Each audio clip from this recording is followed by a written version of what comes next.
bonjour à tous pour cette première séance de l'année 2025. Nous inaugurons donc la série des conférences que nous allons avoir par une conférence de Antoine Thilloy, qui est chercheur à l'école des mines ParisTech, et qui va nous parler, alors moi j'ai retenu le titre que j'ai reçu, qui n'est pas celui qui est indiqué à l'écran, qui était « Peut-on réconcilier variables quantiques et variables classiques sans paradoxe ? Application à la théorie de la gravité ». Voilà, et là, le titre c'est « The General Structure of Quantum Classical Dynamics », donc c'est voisin. Merci beaucoup de m'avoir invité, je suis évidemment extrêmement flatté.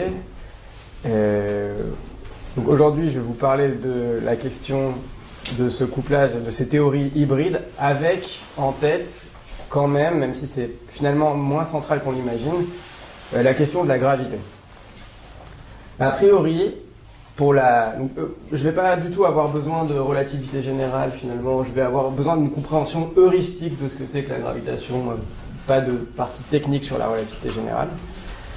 Mais à un niveau très large, il y a a priori trois possibilités. Donc soit la gravité classique, la matière est classique et l'espace-temps lui aussi. Soit la gravité semi-classique, c'est-à-dire que la matière est quantique, mais l'espace-temps est classique. Et enfin, il y a la gravité totalement quantique, où à la fois matière et espace-temps sont quantiques. Bon, ce qui reste encore à préciser ce que ça veut dire. Mais donc il y a ces trois options, et aujourd'hui, la première est éliminée. On sait que la matière est quantique. On est obligé de prendre en compte le fait qu'il y a des superpositions quantiques, au moins dans le formalisme. En revanche, et ça je pense que c'est important et que c'est qui n'est pas assez connu en général, on n'a aujourd'hui aucune preuve expérimentale qu'on est dans la situation 2 ou la situation 3. Ça c'est aujourd'hui totalement ouvert expérimentalement. Évidemment, des gens qui défendent l'une ou l'autre approche veulent dire qu'il y a des indices, mais il n'y a aucun smoking gun, comme on dit, de l'un ou l'autre. Donc on ne sait pas si on peut se satisfaire de la gravité semi-classique ou de la gravité quantique. Aujourd'hui, on entend parler de beaucoup d'approches à la gravité quantique. Probablement, vous avez entendu parler de la théorie des corps, de la gravité quantique à boucle, qui sont différentes nuances de la partie de la version tout à droite, de la gravité totalement quantique, qui donc se distingue beaucoup plus finement que la distinction entre 2 et 3, qui pourtant reste expérimentalement ouverte. Okay, donc c'est un peu une des bizarreries. On a fait beaucoup d'efforts pour raffiner, pour voir les signatures fines de différentes théories de gravité totalement quantique, alors qu'on ne sait pas si la gravité en fait est quantique. Et donc, pourquoi cette situation ? Parce que la plupart des gens dans le domaine pensent que c'est certain que la gravité est quantique. Totalement quantique, on est dans la troisième option. Par exemple, Rovelli, qui répondait à des propositions dont celle dont je vais vous parler, dit qu'il parie à 99 contre 1 que les expériences futures seront en accord avec la version 3, la gravité étant totalement quantique. Et se pose donc la question de savoir, est-ce qu'une chimère, une sorte de combinaison classique quantique comme celle du milieu, est-ce qu'elle est possible en principe ou pas, et si elle est possible en principe, ben, ça devient une question empirique. Donc moi je ne veux pas vous convaincre que la gravité est forcément semi-classique, donc je ne veux pas vous convaincre, j'ai pas de théorie à vous vendre pour le milieu. Moi, ce que je voudrais juste essayer de vous convaincre, c'est que c'est possible, que c'est ouvert, et que théoriquement, en tout cas, on n'a pas d'argument pour dire que c'est impossible. Donc ça devient une question empirique. Et donc, lié à ça, moi je pense que la probabilité, c'est pas 99 contre 1, c'est quelque chose de plus équilibré. Je vais pas prendre de risques et donner les probas, mais c'est pas du tout si clair que ce qu'on pense en général. Et pour ça, il faut d'abord que je vous parle de la gravité semi-classique standard, parce que, en fait, c'est une mauvaise théorie, dans sa version standard, qui ne marche pas et qui a donné beaucoup de grain à moudre aux critiques de la deuxième option et donc à ceux qui défendent la troisième. Donc c'est important de comprendre, finalement, leurs arguments, qui ne sont pas de mauvais arguments. Il y a une erreur logique à la fin, mais c'est a priori de bons arguments. Ok, donc là, j'ai essayé de faire ce petit dessin un peu intuitif pour dire... C'est heuristique, on a des superpositions sur la matière, donc c'est pour ça que c'est un peu flou, là, mes petits blobs. En revanche, l'espace-temps est parfaitement bien défini. Et donc, quand on veut construire une théorie de la gravité semi-classique, on doit donner deux histoires, on doit préciser les équations pour deux aspects. Le premier, c'est on doit dire comment la matière bouge dans l'espace-temps, okay, comment étant donné un espace-temps fixe, la matière quantique évolue, et on doit dire ensuite en retour comment cet espace-temps classique est courbé par la matière quantique, qui maintenant est un peu floue, si vous voulez. Et ce qui est important de comprendre, c'est que ces deux questions sont de nature complètement différente. La première a un excellent candidat de résolution qui est même testé empiriquement dans certaines limites, qui est la théorie des champs en espace courbe, donc ce que j'ai appelé QFT-CST, Quantum Field Theory in Curved Spacetime. Donc si on donne un espace-temps fixe, on sait comment la matière bouge, et ça a été testé dans certaines limites. Typiquement, on laisse un truc tomber, on voit les franges que ça fait. Ça, c'est de la mécanique quantique en espace courbe. En revanche, le deuxième aspect, ça c'est ouvert. Il n'y a pas de proposition évidente sur comment de la matière qui est quantique, oui, donc il y a des superpositions, peut générer un espace classique, sans lui transférer ces superpositions. Okay. Donc c'est ça la question ouverte. Et si on fait que de la théorie des champs en espace courbe, c'est intéressant, mais on ne répond pas du tout à la question importante de la gravité semi-classique. Et donc historiquement, il y a un choix qui a été fait, une proposition qui a été faite par Christian Moller et Léon Rosenfeld, qui est assez intéressant de dire parce que Léon Rosenfeld était très Copenhague, et c'est une proposition très bizarre si on défend l'interprétation de Copenhague, mais la proposition, c'est de dire, ok, j'ai écrit ces équations, mais encore une fois, on n'a pas vraiment besoin de connaître la relativité générale. Le terme de gauche, c'est la partie géométrique liée à l'espace-temps. Le terme de droite, c'est la partie liée à la matière, avec le tenseur énergie-impulsion, qui est du coup un opérateur maintenant. Moller et Rosenfeld disent, bon, on peut au moins construire une théorie semi-classique en prenant la valeur moyenne de l'objet de droite, ça donne un scalaire désormais. Scalaire au sens quantique du terme, pas au sens tenseur versus scalaire, ok, donc on a un nombre à droite, et l'équation, au moins a priori, a du sens, ok. C'est une équation qui ferme. Et donc historiquement, ça a été beaucoup étudié cette équation, et il se trouve qu'il y a c'est le piège classique du physicien et des physiciens théoriciens dont je fais partie. Il y a des difficultés techniques et calculatoires énormes liées à cette équation. Notamment le terme de droite interprété naïvement explose instantanément. Donc calculer la valeur moyenne du tenseur énergie-impulsion, c'est très divergent en théorie des champs. Il faut être astucieux si on veut rendre cet objet fini. Donc il y a toute une théorie de la renormalisation liée à cette équation, juste pour qu'elle soit bien définie mathématiquement. Et ça, c'est des difficultés qui sont relativistes, qui dépendent vraiment du fait que on fait le truc complet avec la relativité générale à gauche et la théorie quantique des champs à droite. Mais en fait, il y a des difficultés conceptuelles de cette équation qui la rendent essentiellement inutilisable pour une théorie fondamentale et qu'on voit directement dans la limite non relativiste. Donc on n'a pas besoin de faire des trucs compliqués pour voir que cette équation apporte des problèmes. Et donc je voudrais juste discuter l'argument, pourquoi cette équation ne marche pas bien quand on regarde la limite newtonienne, qui est beaucoup plus simple. Et d'une certaine manière, ça dit aussi qu'on n'a pas vraiment besoin de résoudre les problèmes techniques. Parce que de toute façon, même à la limite newtonienne, c'est une équation qui sort des absurdités. La limite newtonienne est très simple. La partie, l'équation est une pure contrainte. Donc on a maintenant un champ gravitationnel scalaire qui est généré par la valeur moyenne de l'opérateur densité de masse. Si on a une unique particule, la densité de masse, c'est juste m psi carré. M, valeur absolue de psi carré. Ça, si vous voulez, m, c'est une généralisation à un nombre de particules arbitraires qui n'était peut-être pas très utile, d'ailleurs, dans ces slides. Voilà, donc c'est une contrainte instantanée. Donc à chaque instant, le champ gravitationnel est déterminé par la matière. Donc ça, c'est la partie nouvelle de l'équation. Puis ensuite, il y a la partie, si on veut être extrêmement prétentieux, on appelle ça la théorie des champs en espace courbe. C'est juste la mécanique quantique dans un champ extérieur. Comme on a appris au premier cours de mécanique quantique, on met un champ extérieur qui est ce champ gravitationnel, comme on mettrait le champ électrique par exemple. Okay, donc ce champ classique. La différence et la nouveauté est vraiment dans la première équation. Okay, la première équation, c'est la nouveauté de Moller et Rosenfeld dans cette limite non relativiste. La deuxième équation, c'est tout à fait standard maintenant. C'est ce qu'on attend de la mécanique quantique usuelle. Et si on met les deux, vous voyez que la première équation, c'est une équation, l'équation de Poisson peut s'inverser, donc on peut écrire phi en fonction de psi, donc la fonction d'onde, et on obtient l'équation qui s'appelle, qui a été nommée l'équation de Schrödinger-Newton, parce qu'elle combine un peu la mécanique quantique de Schrödinger et la gravitation newtonienne. Ok, voilà. Donc cette équation a aussi été beaucoup étudiée mathématiquement. Il y a des études mathématiques qui sont tout à fait légitimes si on voit cette équation comme une approximation de champ moyen dans une certaine limite. Moi, là, je m'intéresse au cas où on prend cette équation sérieusement, comme une équation fondamentale de la nature qui n'est pas une limite quand il y a beaucoup de particules ou je ne sais quoi, qui, en principe, décrirait une particule unique. Et si on se met dans cette limite, là, ça ne fonctionne pas. Et la raison principale, c'est que ce nouveau terme qu'on a ici est un terme est non linéaire. C'est un terme qui est cubique en psi.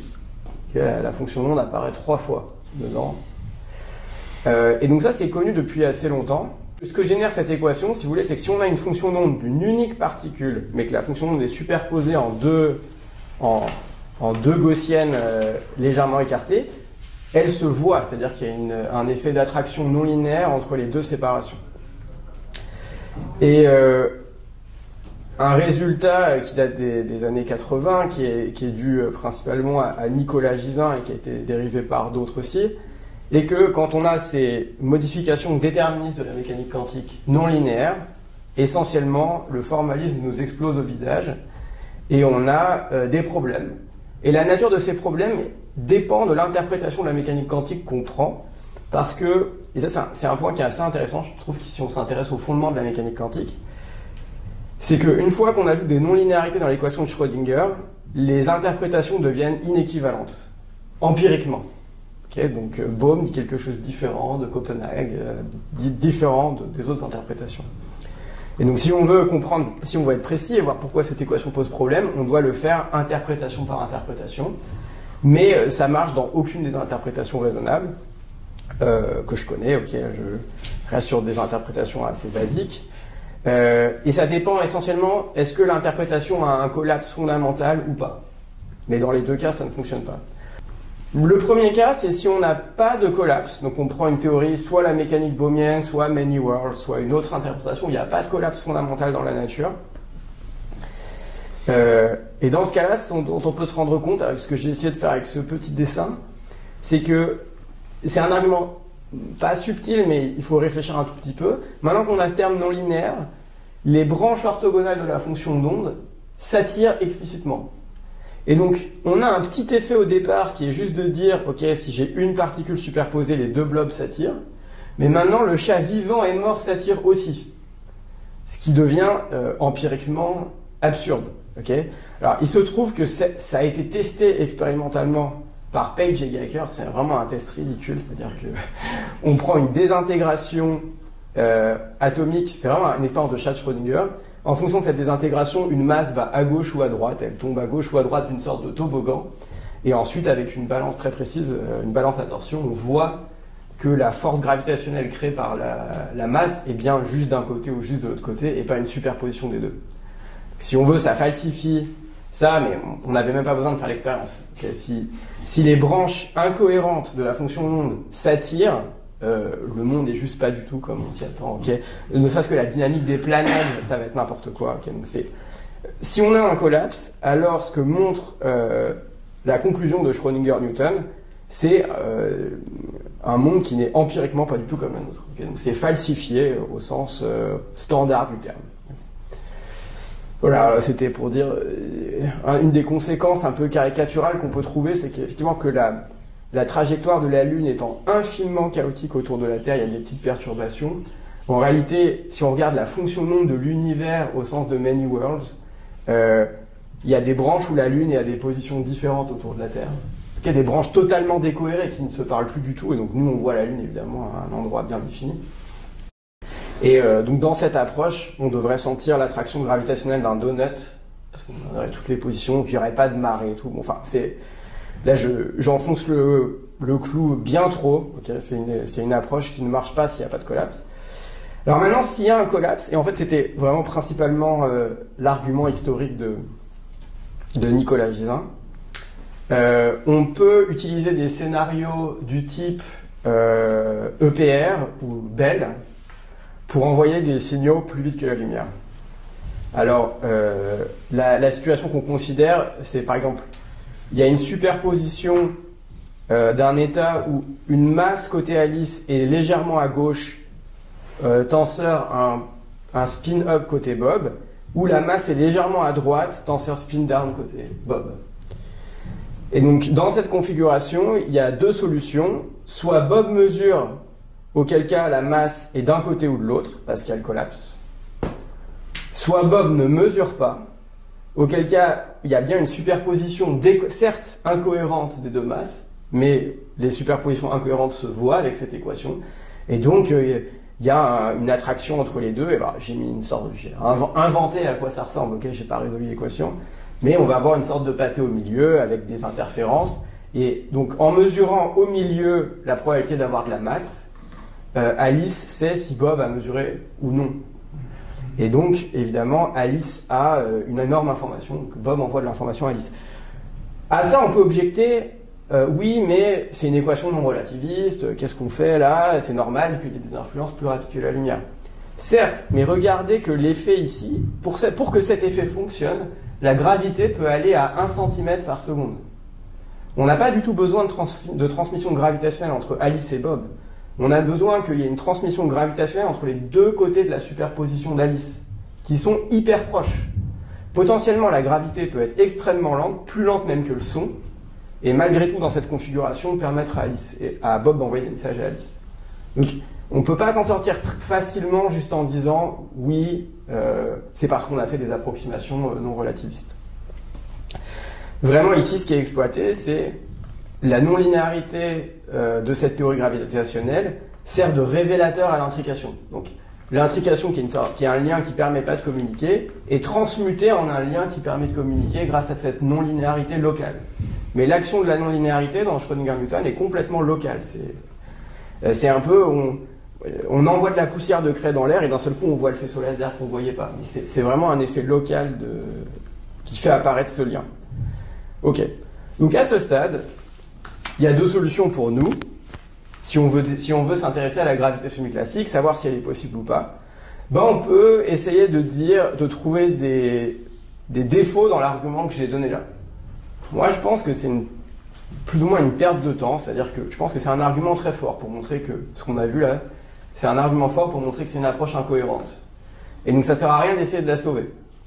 Et donc, c'est un bon argument des gens qui défendent la gravité quantique, de mon point de vue. Mais c'est un argument qui est basé sur un choix. Okay, donc Möller et Rosenfeld ont construit une théorie de gravité semi-classique. Ce qu'on prouve, c'est qu'elle est incohérente, mais évidemment, il y a peut-être d'autres choix.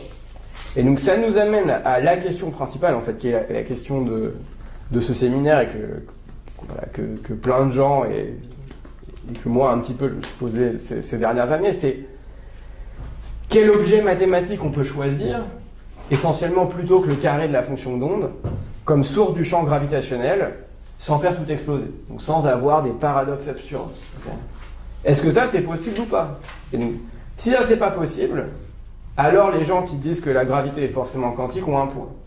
Si en revanche on peut construire de telles théories qui ne tombent pas dans les problèmes de la théorie de Möller-Rosenfeld, alors on a un bon argument en faveur du fait que la question est au moins ouverte. Voilà. Et donc, si on dézoome de la gravité, en fait, c'est une question très générale, ça. C'est une question qui va beaucoup plus loin que la gravité, qui est, est-ce qu'on peut coupler de manière cohérente des variables classiques et quantiques? Oublions la complexité du fait que c'est une métrique, que la relativité générale a des équations qui sont formellement, enfin en tout cas techniquement un peu compliquées. La question qui se pose et qu'on voit là, c'est on a une absurdité du fait qu'on a couplé des variables quantiques et classiques dynamiquement et que ça a créé une non-linéarité. Donc on transforme cette question, et c'est pour vous expliquer un peu là, pourquoi le titre du séminaire finalement, pourquoi c'est la question qui se pose. Je vais parler un petit peu de cette question maintenant, et puis à la fin je reviendrai à la gravité pour voir ce qu'on peut en dire sur la gravité. Okay, mais je pense que c'est important d'extraire la question générale. Alors, voilà, alors, peut-être... Pour dire un peu, en ce moment, c'est peut-être un point pour contextualiser par rapport à l'énorme activité qu'il y a en ce moment sur la nature ou non quantique de la gravité. Si j'essaie de construire des théories cohérentes qui couplent le classique et le quantique, je me place un peu dans ce patatoïde de droite. Donc moi, ce qui m'intéresse, aujourd'hui en tout cas, c'est de montrer que l'ensemble est non vide des théories semi-classiques cohérentes. Une grande partie de la littérature aujourd'hui essaie de contraindre cet espace et de le falsifier expérimentalement. Donc c'est différent, c'est beaucoup plus indépendant de la théorie que ce que je vais faire. Mais avant de faire des énormes preuves expérimentales qu'un truc n'existe pas, il faut au moins être sûr que l'ensemble est non vide. En tout cas, sinon, c'est pas très intéressant. On peut prouver expérimentalement que l'ensemble vide est impossible. Ok, très bien. Voilà, donc je suis du côté un peu théorie constructive. Est-ce qu'on arrive au moins à construire un modèle? C'est pas garanti d'ailleurs que ce soit la meilleure stratégie. Je pense que la stratégie de gauche est une stratégie très intéressante, peut-être meilleure d'ailleurs. Empiriquement, si on veut trouver de quoi est faite la nature rapidement. Mais je vous explique une autre voie aujourd'hui. Voilà, et donc, pour coupler variables quantiques et classiques, il y a en gros 3 solutions, historiquement, qui ont été proposées. Il y a la première qui est la mesure continue et le feedback. Je vais vous expliquer les 3 méthodes. Il y a les modèles de collapse spontané, ou de réduction dynamique, ou de collapse objectif. Et enfin, plus récemment, il y a des approches qui n'ont pas vraiment de nom. Oppenheim appelle ça la gravité post-quantique, mais c'est du genre de couplage classique quantique générique avec une dynamique quantique qui préserve un sous-espace classique. Ce qui est intéressant, c'est qu'évidemment, d'un point de vue métaphysique, ces 3 options sont complètement différentes, disent une histoire du monde fondamentalement différente, mais empiriquement, les 3 approches sont équivalentes. Elles disent exactement la même chose. Et donc c'est pour ça que c'est intéressant, je trouve, d'en parler. On s'en est rendu compte finalement relativement récemment que tout le monde faisait la même chose, de manière cachée. Aujourd'hui, je vais vous expliquer la méthode 1 pour construire ces modèles semi-classiques. À la fin, si vous avez des questions, j'ai des slides sur la deuxième manière de le faire, qui est en fait équivalente. Et j'expliquerai le lien avec la méthode 3, au cas où vous auriez entendu parler de l'approche de Jonathan Oppenheim, qui est infiniment plus populaire en fait que celle dont je vais vous parler au début, en ce moment, qui est plus récente et qui est un peu dans les news. Donc, faire le lien entre les vieux trucs qu'on faisait il y a 10 ans à peu près et la version un peu hype, comme on dit, à la mode en ce moment. Voilà. Mais c'est la même chose. Enfin, c'est la même chose. La version de Oppenheim, vous verrez, est raffinée, mais c'est le même formalisme mathématique. Bon, et ça, c'est expliqué dans un petit papier que j'ai mis en ligne il n'y a pas longtemps, qui fait pas grand-chose si ce n'est expliquer que c'est 3 fois la même chose mathématiquement. Alors, comment on couple les variables classiques et quantiques avec la mesure continue et le feedback? Alors d'abord, je dois vous expliquer ce que c'est que la mesure continue. Parce qu'a priori, c'est une contradiction. Ça semble en tout cas impossible à cause de l'effet Zénon. Okay, si je mesure continuellement un système quantique, j'écrase totalement son évolution, plus d'évolution possible. Mais en fait, on comprend assez bien depuis les années 80 comment contourner ce problème. Il y a des opticiens quantiques autour de la table qui connaissent ça très bien. Une des manières de comprendre, c'est dans le discret. Donc on a un système quantique ici qui est représenté par un système à 2 niveaux. Et puis on envoie des sondes qui sont des systèmes quantiques et qui vont interagir unitairement, faiblement avec ce système et être mesurés plus tard. Donc ça réalise une mesure faible, okay, pas une mesure projective, mais une mesure faible du système quantique. Et on voit que c'est une mesure faible. Il y a 2 paramètres sur lesquels on peut jouer. On peut jouer sur la fréquence à laquelle on envoie ces sondes et on peut jouer sur la force de l'interaction. Et il y a une limite de scaling adaptée dans laquelle on envoie des sondes de plus en plus fréquemment, mais elles interagissent de moins en moins fort. Et dans cette limite, on obtient une mesure continue où le taux d'extraction, la quantité d'informations extraites par unité de temps est fini. Et ça, c'est une limite bien définie. Donc il y a une rétroaction de la mesure, mais qui est finie, il n'y a pas d'effet Zénon, et il y a un nouveau temps caractéristique associé à la mesure, qui rentre en compétition avec les échelles dynamiques du problème, les autres échelles dynamiques, mais il n'y a pas de domination de la mesure sur les autres dynamiques quand on fait ça. Alors ça a été ça a été réalisé expérimentalement, c'est l'ultra classique expérience du groupe du LKB, où on a fait vraiment où ils ont fait vraiment des interactions répétées. Donc il y a un état d'une cavité qui est l'équivalent de mon système à 2 niveaux ici, qui en l'occurrence était un système à n niveaux, qui est sondé, dans laquelle on envoie des atomes de Rydberg, qui extrait un peu d'informations de la cavité, puis qui sont mesurés. Donc dans cette expérience historique, on ne se mettait pas forcément dans la limite continue. Il y avait des mesures faibles d'intensité finie, répétées. Mais en fait, en optique quantique, avec la détection homodine, que j'ai pas le temps d'expliquer ici, on a des situations où on est essentiellement exactement dans la limite continue. C'est-à-dire où la limite continue est une hyper bonne approximation de toute la physique, et où on peut vraiment, dans le schéma précédent, prendre la limite epsilon tend vers 0 et avoir une dynamique de mesure continue. Ok, et si on fait ça, eh ben on trouve des équations différentielles stochastiques bien définies, donc qui ont été trouvées, disons, fin des années 80, avec, à ma connaissance, les premières équations cohérentes de ce type trouvées par Nicolas Gisin en 84. C'est des équations qui préservent les états purs, mais pour des raisons, je les ai écrites sous la forme de matrices densité, donc il faut voir que c'est des matrices densité d'états purs.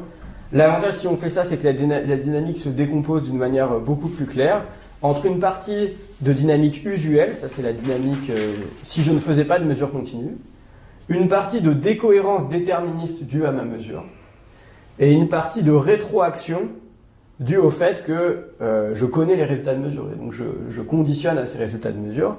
Ça introduit un bruit, et ce bruit vient du fait que les résultats de mesure sont aléatoires.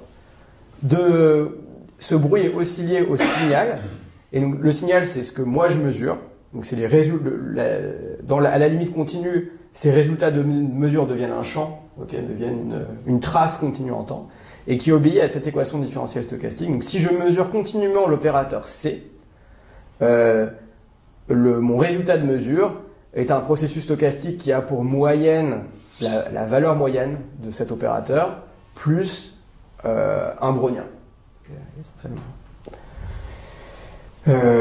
Voilà, et donc ce terme, de manière importante, la rétroaction de la mesure, c'est un terme qui est non linéaire, qui dépend quadratiquement de la matrice densité. Et ça, on va voir que c'est autorisé parce que c'est un terme de bruit. C'est un terme qui, si je prends maintenant la moyenne de cette équation, que je ne connais pas les résultats de mesure, ce terme disparaît, on retrouve une équation linéaire. C'est juste conditionné au résultat de mesure que la dynamique est non linéaire. Et c'est ça qui permet de s'échapper des problèmes de Gisin. C'est une équation non linéaire qui est autorisée, celle-ci, qui n'est pas interdite par les no-go théorèmes que je vous ai donnés tout à l'heure. Ok, et cette partie importante, c'est le signal, donc c'est vraiment dans une expérience de détection homodine ou avec des interactions répétées. Ce à quoi l'expérimentateur a accès, c'est ce signal continu RT, pour résultat de mesure, avec une partie déterministe et une partie bruitée. Et donc ça, il est extrait tous les jours. Donc il y a dans l'équipe dont je fais partie, il y a des expériences à l'ENS, dans la startup Alice et Bob, où on reconstruit des états quantiques à partir de RT. Donc ça, c'est quelque chose qui est fait expérimentalement. Évidemment, c'est pas du coup, c'est pas une équation fondamentale de la nature. Ça, c'est une équation effective qu'on peut dériver de Copenhague pur. On suppose que les mesures qui sont faites sont des mesures faites avec Copenhague. Ce que j'ai à ce stade, ça ne dit rien des fondements de la mécanique quantique. C'est un appareil mathématique qu'on peut redériver à partir de Copenhague et qui décrit la mesure continue. Donc on a déplacé la coupure de Heisenberg d'un cran et ça nous permet d'avoir plus que des mesures projectives, mais aussi des mesures continues à un certain taux.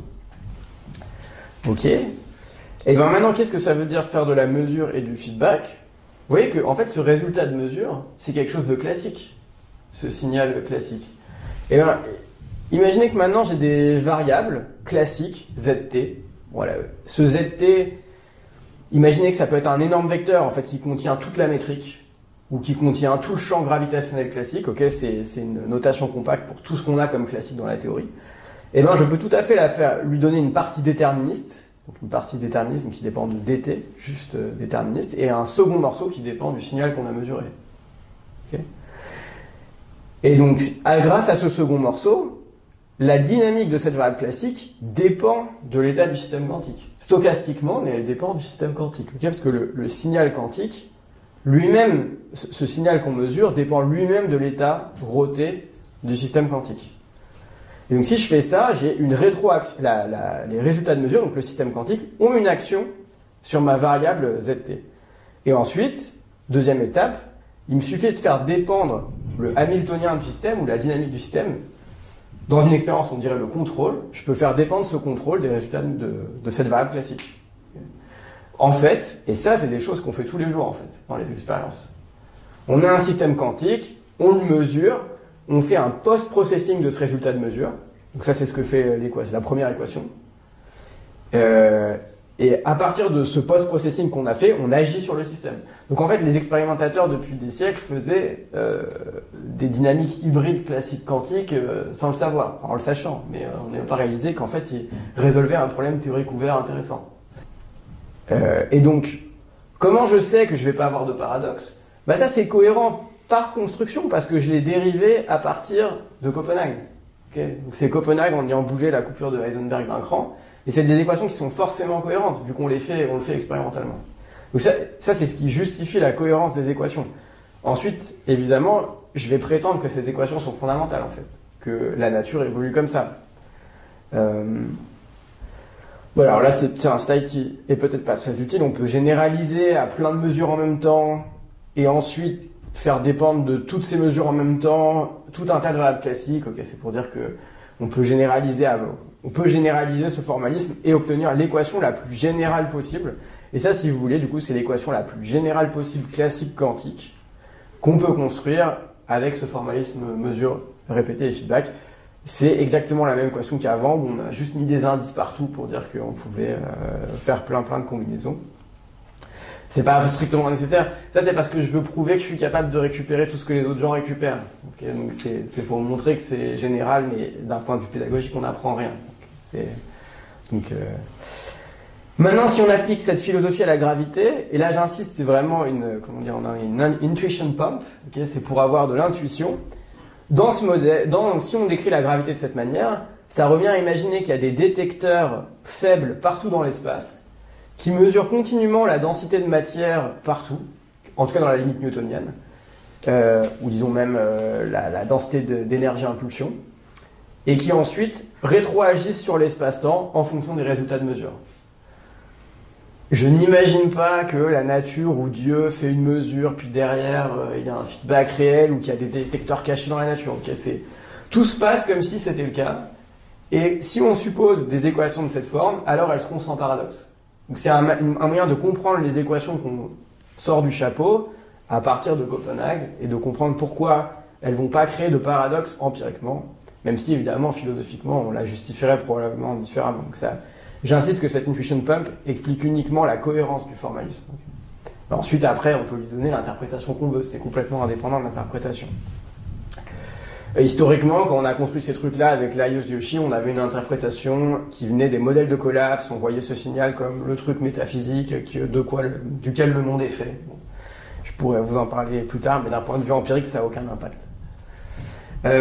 Ok, donc je saute la deuxième manière de construire ces équations qui est basée sur les modèles de collapse, et je vous en parlerai un peu plus à la fin si vous le souhaitez, pour vous donner la méthode moderne qu'a fait Oppenheim, qui est a priori complètement différente. Okay, donc c'est intéressant.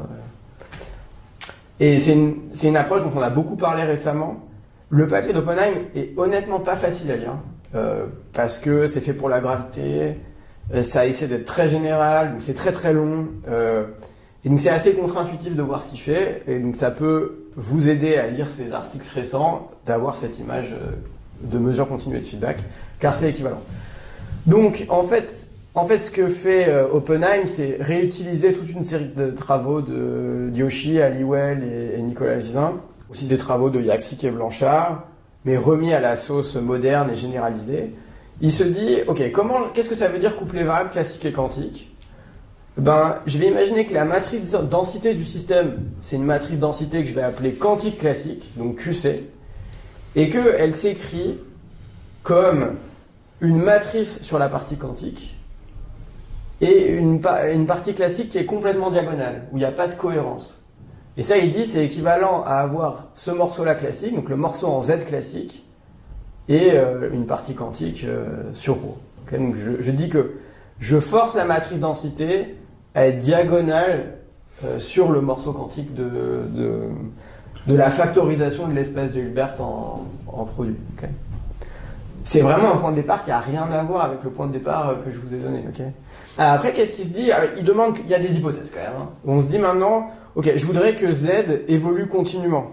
C'est-à-dire que ça corresponde à une évolution sous-jacente classique pour Z, pour la variable classique qui soit continue. Et ça force que... ok, parce que ce que je devrais dire. Ensuite, ce que va chercher Oppenheim, c'est une équation aux dérivées partielles pour ρ de Z. C'est une matrice, donc quelle est l'équation à laquelle elle peut obéir de manière plus générale? Ces contraintes de continuité de Z forcent à ce que les dérivées soient au maximum des dérivées secondes en Z. Okay, donc ça en fait, c'est lié à des propriétés des processus stochastiques qui sont connus depuis super longtemps et qui en fait sont pas quantiques, qui dépendent totalement du classique. Et ensuite, on veut que ρ soit physique. Donc on veut que ρ de Z nous donne toujours la probabilité de Z via la règle de Born. Donc on ne veut pas des probabilités négatives, des trucs absurdes. Okay, donc ça donne tout un tas de contraintes de positivité sur cette équation aux dérivées partielles. Si on applique toutes ces conditions et qu'on essaie d'écrire le truc le plus général, on obtient une équation. Et c'est pas très intéressant, juste on peut le faire. On peut totalement suivre ce programme. Il existe une équation aux dérivées partielles la plus générale possible, qui a des dérivées premières en Z et des dérivées secondes en Z. Et vous voyez que c'est pas des termes arbitraires, donc notamment le G qui apparaît ici est le même que le G qui apparaît là. Donc il y a des sortes de contraintes subtiles entre le terme de drift de l'équation aux dérivées partielles et le terme de second ordre, qui correspond plus à de la diffusion. Donc il y a des contraintes subtiles.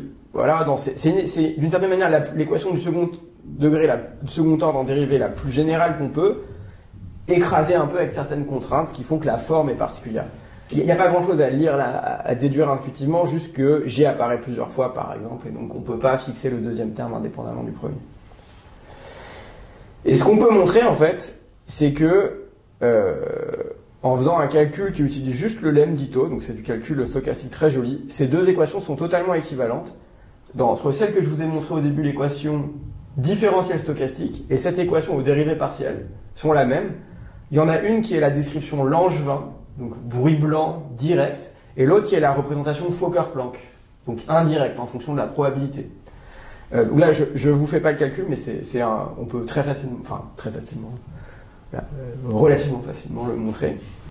Et donc, par exemple, prendre la moyenne stochastique du ρ, dont je vous ai parlé tout à l'heure, fois n'importe quelle fonction de Z lui-même vu comme processus stochastique, c'est pareil que intégrer une fonction de Z fois le ρt de Z de Oppenheim. Donc ça, si on était sur des processus stochastiques classiques, ça nous dirait bien qu'il y a une représentation directe et puis une représentation sur la probabilité. Ici, en fait, on peut voir ce ρt de Z comme la probabilité de Z étendue en plus avec des coefficients quantiques. Donc la trace de ce ρt de Z donne la densité de probabilité de Z. Voilà, donc c'est vraiment exactement comme Fokker-Planck, Langevin. Si vous avez déjà vu ce passage, c'est le même passage. Et donc, en fait, on a des équations qui ne se ressemblent pas, mais qui, en fait, sont les mêmes. Qui décrivent exactement la même chose, l'une de manière directe, l'autre de manière indirecte. Et ça peut vous aider à lire ces articles qui vont parler de dynamique hybride générale, mais en fait, de manière cachée, c'est de la mesure continue et du feedback. Aujourd'hui, on ne sait pas faire de dynamique classique quantique cohérente qui ne soit pas, in fine, réductible à de la mesure continue et du feedback. Et d'une certaine manière, cette équivalence prouve que c'est la seule manière, modulo les quelques contraintes qu'on met en plus de continuité, par exemple. Ok, retour à la gravité, parce qu'on n'a quand même pas fait tout ça pour rien, on peut dire des choses quand même sur la gravité. Alors il se trouve qu'on avait bricolé des modèles comme ça, d'abord Caffrey Taylor et Milburn, puis Lajos Joshi et moi, donc il y a presque 10 ans maintenant, ça commence à dater. Et l'idée c'était simplement de se dire, ok, prenons le champ, c'était newtonien, parce que c'est déjà compliqué. On prenait le champ gravitationnel et on lui mettait comme source, au lieu de lui mettre psi carré, donc au lieu de mettre la fonction de onde au carré, on mettait le signal de mesure qu'on aurait si on mesurait la densité de masse partout dans l'espace. Okay.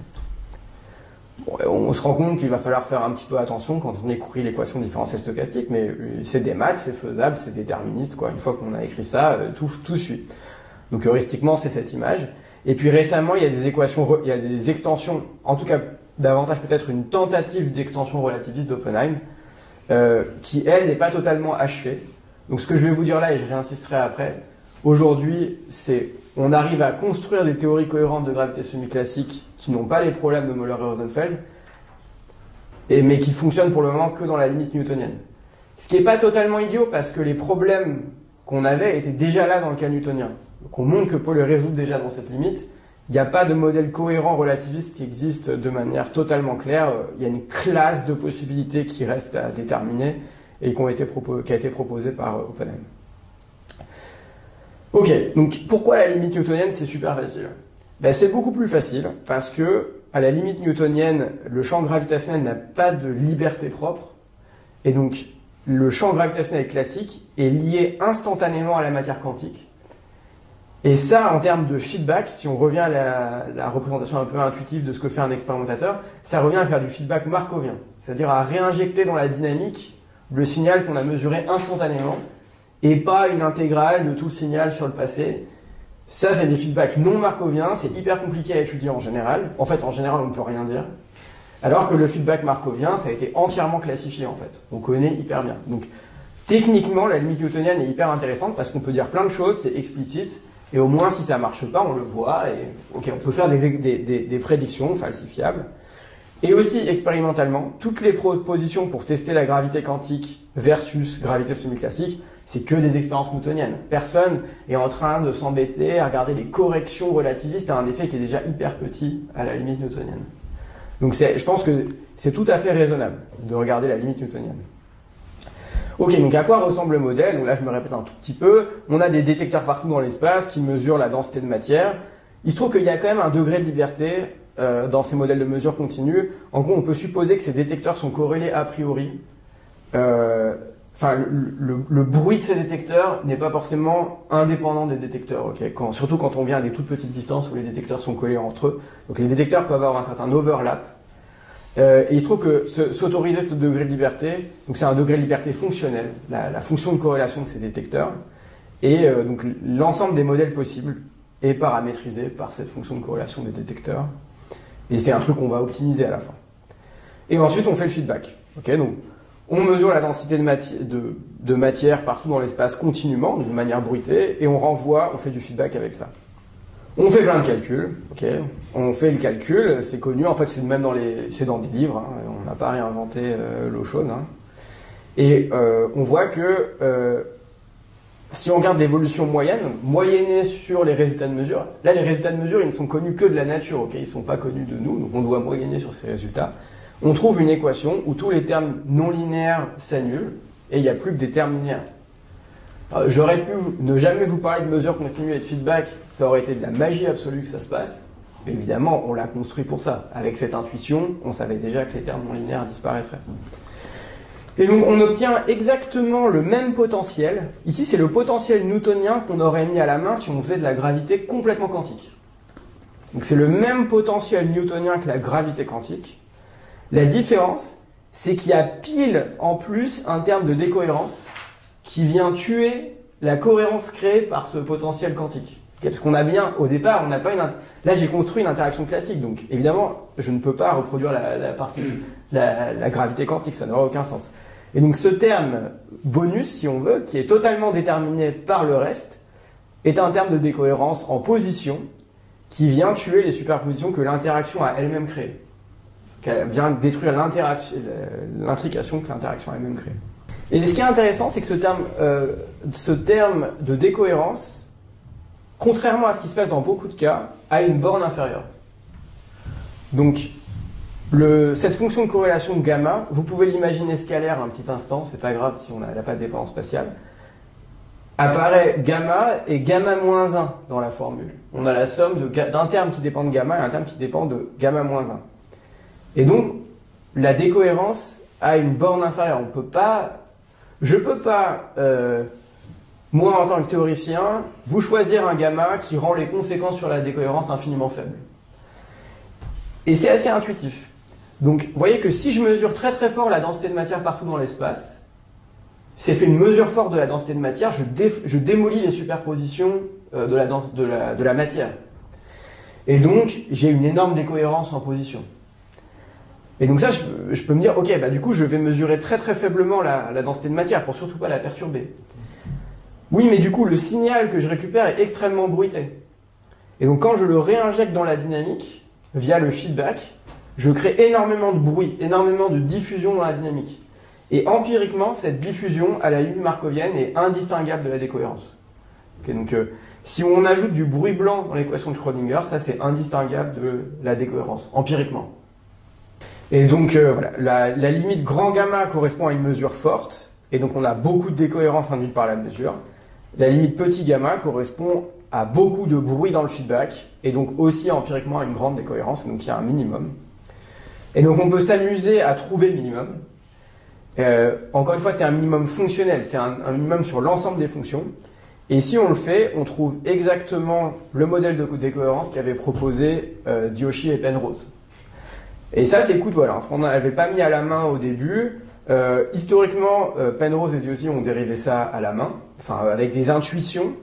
Donc pour peu qu'on achète l'idée générale de couplage classique quantique, on obtient ce qu'avaient deviné Diauchy et Penrose. Voilà. Je ne dis pas que ça le démontre si on accepte certaines hypothèses, mais en tout cas ça rend plus clair le choix de cette fonctionnelle de décohérence. On voit de quelles hypothèses on a à faire pour le déduire. Oui, alors, suivant les conventions, les papiers, du coup on récupère un facteur 2 à l'optimum, parce qu'à l'optimum on a autant de décohérence due à la mesure que de décohérence liée au feedback, donc en fait on prend un facteur 2 par rapport à la proposition, pour être tout à fait transparent. Il se trouve, et donc là c'était toute la transition, ce qui n'est pas très astucieux d'un point de vue pédagogique, parce que je mets tous les problèmes à la fin, donc vous allez retenir que ça, mais là c'est un peu la success story, je trouve. Jusqu'à maintenant, tout s'est très bien passé. Okay. Et donc, si je m'arrêtais là, bah, c'est génial, et vous croyez tous en la gravité semi-classique, ce qui m'arrange, parce que c'est quand même le point, je veux quand même dire que c'est ouvert, il y a des problèmes, et le problème principal, je vais vous le mentionner là, c'est la régularisation. Et donc même si on prend ce minimum de décohérence, on calcule l'effet de décohérence, on voit qu'il est infini quand même. Donc même au minimum, par exemple la quantité d'énergie produite par ce mécanisme est infinie, la matière chauffe infiniment vite, infiniment partout, enfin partout dans l'espace, ça marche pas en fait, c'est un gros problème. Et ça en fait c'est connu depuis les années 80, vu que Diauchy et Penrose avaient regardé une décohérence similaire. Et donc on n'a pas le choix, on doit régulariser, ajouter un régulateur dans le potentiel newtonien. On doit dire que le potentiel newtonien n'est pas en 1 sur R, mais il s'arrête à des distances très faibles. Et ça réduit la décohérence. Et donc, mais ça réduit aussi le potentiel, ça brise aussi le potentiel newtonien exact aux petites distances. Et donc vous voyez qu'il y a un arbitrage. C'est aussi testable expérimentalement, parce que si je régularise trop pour réduire la décohérence, je détruis le potentiel newtonien. Si je régularise trop peu, j'ai trop de décohérence. Alors, ça c'est peut-être mieux. Voilà. Expérimentalement, on a une contrainte sur la décohérence qui a été énormément améliorée récemment. Donc, historiquement, les gens avaient pensé qu'on pouvait mettre un régulateur en distance jusqu'à 10-15 mètres, qui était bien parce que c'était un peu l'échelle du nucléon où on attend de la nouvelle physique. Aujourd'hui, cette distance de cut-off, elle est forcément plus grande que 10-10 mètres. Donc on est passé à l'angstrom, donc là on a des distances atomiques. Donc esthétiquement, c'est clairement beaucoup moins bien. Okay, donc, pour que ces modèles soient valides, il faut qu'il y ait de la nouvelle physique, un truc bizarre qui se passe, soit une régularisation, soit quelque chose de nouveau qui se passe à l'échelle de l'angstrom, au moins pour la gravité. Okay. Et de l'autre côté, donc ça c'est des expériences, alors il se trouve que la meilleure expérience, une des conséquences de ces distances, si on étudie finement la matière, on voit que le germanium va spontanément émettre des rayons X par exemple, ou que la matière va chauffer. Et donc on peut regarder du germanium très longtemps, on voit qu'il n'émet pas de rayons X, et donc ça nous dit que cette distance ne peut pas être trop petite. Voilà. Ça a été fait à Grande Sasso, dans les laboratoires nationaux italiens. Il y a tout un tas d'autres preuves. Et il y a une contrainte gravitationnelle qui est qu'on a testé finement le potentiel newtonien jusqu'à 10-4 mètres. Alors 10-4 mètres pour tester la force gravitationnelle à 10-4 mètres, c'est absolument exceptionnel. Alors, c'est des expériences qui ont été raffiné récemment dans le groupe d'Aspelmayer à Vienne. Donc on cherche à mesurer le potentiel gravitationnel à des distances hyper faibles. Donc la force gravitationnelle est extrêmement faible on arrive à des distances où elle est comparable à l'effet Casimir. Voilà, c'est des expériences très très compliquées. Mais vous voyez qu'il y a encore un peu d'espace. Alors moi, est-ce que je crois que dans la vraie vie, il y a un sigma et que ces modèles sont corrects? Non. Okay. Mais mon but est de montrer que l'ensemble est non vide, qu'on a des exemples qui sont cohérents et qui ne sont pas du tout éliminés par les paradoxes historiques. Et au sens strict, ces modèles sont encore acceptables, a priori. En tout cas, si on regarde la physique newtonienne. Ce qui ne veut pas dire qu'il faut y croire, okay, j'insiste. C'est des modèles qui ont un objectif logique avant d'être un objectif réel de physique. Voilà, donc je vous laisse avec ce petit résumé en anglais de ce que je viens de dire. Mais essentiellement, il y a 3 manières équivalentes de construire des dynamiques hybrides. La méthode historique cohérente. La méthode historique est une méthode catastrophique qu'il ne faut pas utiliser. Okay. Mais donc, au départ, on pensait qu'il n'y en avait aucune, mais en fait, les dynamiques quantiques classiques sont à la fois possibles, ce qui était déjà pas trivial. Elles sont bien comprises, en fait. C'est pas des théories complètement ésotériques. Et elles sont classifiées. Donc, en plus, on sait même tout ce qu'on peut produire, modulo quelques hypothèses. Si maintenant on revient à la gravité, il y a 2 cas à considérer, je pense. Il y a la limite newtonienne, où là on a construit des modèles bien définis, qui permettent de retrouver des modèles qui avaient été proposés heuristiquement. Donc ça c'est intéressant, ça prouve rien, mais c'est intéressant. Et donc au moins dans la limite newtonienne, tous ces paradoxes sont évacués. Les arguments historiques pour dire que théoriquement la gravité semi-classique c'est incohérent et des paradoxes, ces arguments sont éliminés. Il pourrait quand même y avoir des difficultés d'ordre technique à la limite relativiste. Ça, c'est ce qui est exploré par Jonathan Oppenheim et ses collaborateurs à Londres.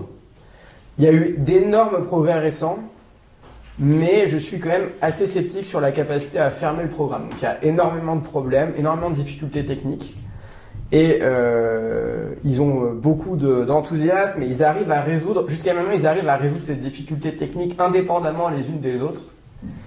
Mais il semble à chaque fois que quand on en résout une, c'est aux dépens des autres. Voilà, donc on a un truc qui fuite partout et on peut mettre juste 2 mains en même temps, pour le moment.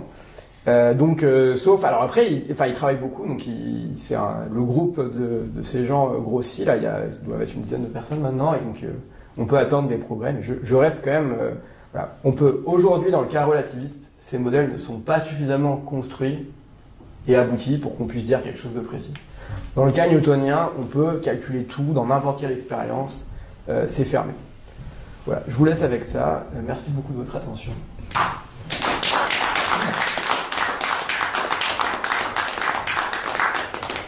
Merci Antoine pour cet exposé très clair, qui était très clair, mais qui pose des questions qui sont loin d'être simples en réalité.